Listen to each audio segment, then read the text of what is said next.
Bismillahirrahmanirrahim. I pay my compliments and thanks to the chair who's very ably hosted us here in Goa, excellencies, foreign ministers of SCO member states, Secretary General of the SCO, Director Executive Committee of SCO RAPS, distinguished delegates, ladies and gentlemen, Assalamu alaikum. May peace be with you. It is an honor for me to represent Pakistan here today. Pakistan considers the SCO a key regional platform comprising countries which are bound together by long-standing historical, cultural, civilizational, and geographical ties. There couldn't be a more powerful indication of the importance that Pakistan attaches to the SCO than my presence here in Goa for this CFM. Pakistan strongly believes in and fully adheres to the principles of mutual trust, equality, respect for cultural diversity, and the pursuit of shared development enshrined in the original Shanghai spirit.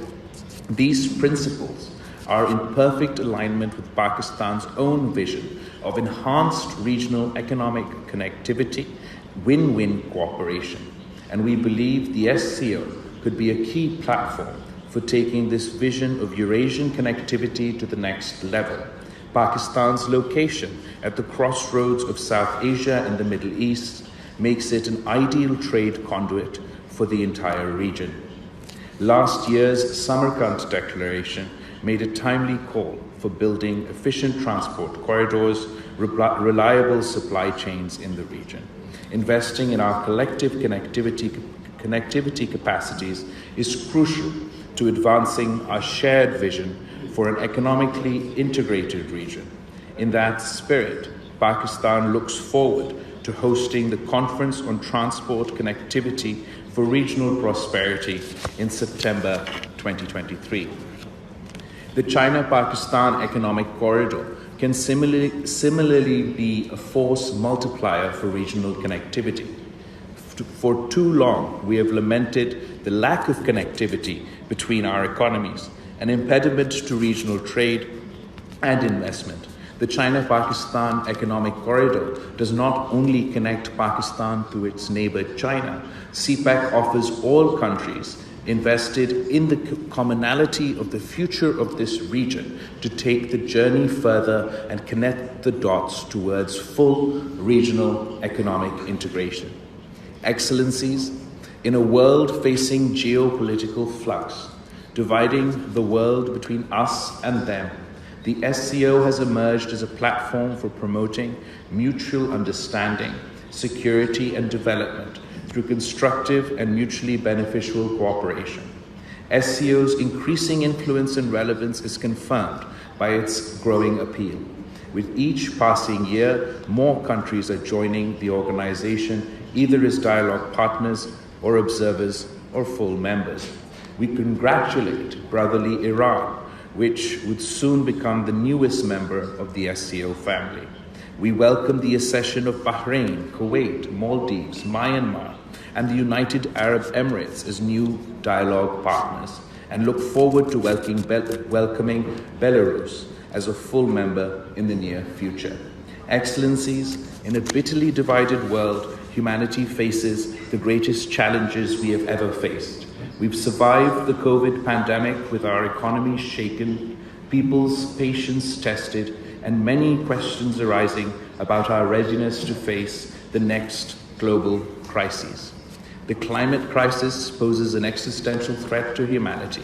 Poverty haunts all societies, and noble attempts to meet this challenge still have a long way to go. Finally, the situation in Afghanistan threatens to increase the complexity and reach of the challenge terrorism poses to the region and global security.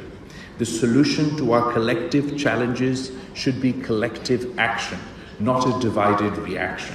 While our problems may seem immense, I believe as a united human race, we have the capacity to not only deal with the challenges, but to learn lessons from our collective good and build in the resilience that will equip us to address future challenges. We must isolate these issues from hyper-partisan geopolitics if we are to succeed. Our excuse cannot be, we were too divided to put up a fight. Excellencies, poverty still plagues this region. We can only overcome this challenge through common efforts and by learning from each other's experience. China offers us hope, shows us how it can be done, lifting 800 million people out of poverty in less than 40 years. Pakistan is proud of the internationally acclaimed Benazir Income Support Program, which has ushered in a silent revolution of poverty alleviation together with women's empowerment. Taking consistent strides on poverty eradication has been hampered by COVID and geopolitical conflicts. We need to set our priorities straight, to deliver to our people, to make poverty history. Chest thumping about economic progress rings hollow when the largest number of poor people on the planet dwell within our collective borders. Given our experience in this area, there is a very strong and compelling case for closer cooperation for poverty alleviation under SCO. The establishment of the Special Working Group on Poverty Alleviation proposed by Pakistan will be a step in that direction. Ladies and gentlemen, our planet can only be saved from the ravages of climate change if the international community works in unison. For Pakistan, this is today's problem. We recently faced the greatest climate catastrophe we have ever witnessed. I ask you to imagine what it would mean for your people if a disaster of this scale were to proportionately affect your country. What would 1/3 of India's landmass look like underwater? How would the people of China be tested if 1 in 7 people remained climate refugees overnight? This was a reality for my country, my people, only last year. We are rebuilding our lives at great cost and bracing for the inevitability of such a disaster striking again. I am proud of Pakistan's leadership through our chairmanship of G77 plus China. We helped advocate for loss and damage to be included on the agenda of COP27. However, this is too little, too late, and much more needs to be done, especially by developed countries. We must hold the developed world up to their commitment of providing 100 billion annually for climate finance. While Pakistan has emerged as an important voice in the global discourse on climate change in the aftermath of said disaster, it is encouraging to see that the SCO is also attaching greater importance to this critical issue. The joint statement to be issued by the Councils of Heads of States on fighting climate change rightly calls for deepening cooperation in the areas of environmental protection. Excellencies, the collective security of our peoples is our joint responsibility. Terrorism continues to threaten global security. Let's not get caught up in weaponizing terrorism for diplomatic point scoring. When I speak on this topic, I do so not only as the Foreign Minister of Pakistan, whose people have suffered the most in terms of number of attacks and number of casualties. I also speak as the son of a mother who was assassinated at the hands of terrorists. I feel the pain of this loss, empathize with the victims across the world in a way that most cannot. I and my country are firmly committed to eradicating this menace.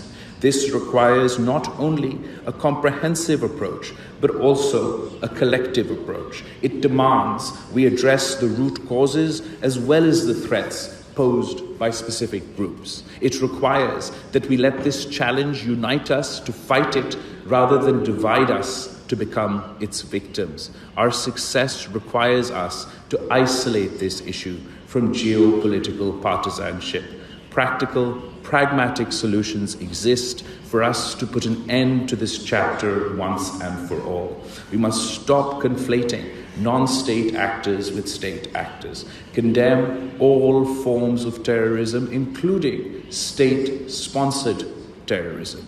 Given that many SCO members confront the menace of terrorism, often from the same terrorist groups, SCO RATS needs to be further strengthened to effectively address the growing threats to peace and security in the SCO space.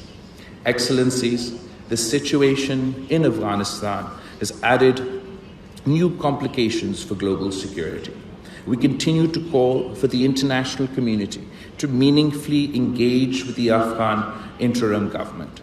After being the playground for great powers time and time again, we owe it to the people of Afghanistan not to repeat the mistakes of the past. A united international community can compel the authorities to demonstrate their will and help build their counterterrorism capacity for the security of Afghanistan, the region, and the world at large. I feel compelled to raise the alarm that terrorist groups within Afghanistan are cooperating amongst themselves more than we are as the international community.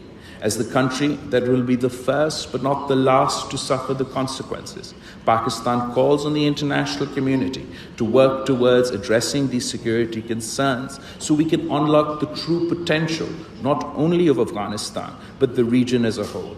A peaceful, stable Afghanistan is key not only to regional integration, economic cooperation, but for global peace and stability. We believe the SCO Afghanistan Contact Group can play a role in coordinating practical cooperation with Afghanistan. Excellencies, the SCO was established to ensure security across Eurasia. The organization stands for strict observance of the UN principles of sovereignty, territorial integrity, and the people's right to self-determination. For its part, Pakistan remains committed to multilateralism and continues to play a leading role at all international forums, including the United Nations, for forging friendly relations among nations and supporting the peaceful settlement of long-standing international disputes. I want to make special mention of the commendable role China has recently played in bridging differences between Saudi Arabia and Iran, two countries that are also associated with the SCO. When great powers play the role of peacemaker, we can unlock the potential of peace while paving the way for greater cooperation, regional integration, and economic opportunities for our peoples.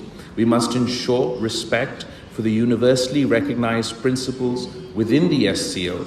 Unilateral and illegal measures by states in violation of international law and Security Council resolutions runs counter to the SCO objectives. We need to be unambiguous in keeping our commitments and charting out a new future for our people, one that is not based on conflict preservation but on conflict resolution. We must also resolutely resist the temptation to stoke prejudice and discrimination to derive our identity. It is imperative that willful provocations and incitement to hate, especially on religious grounds, are roundly condemned. It is our collective duty to fight against fascism and historical revisionism that is leading to violent ultranationalism anywhere in the world. We must ensure that racism and xenophobic ideologies have no place in today's world, and fundamental human rights and freedoms are guaranteed to all.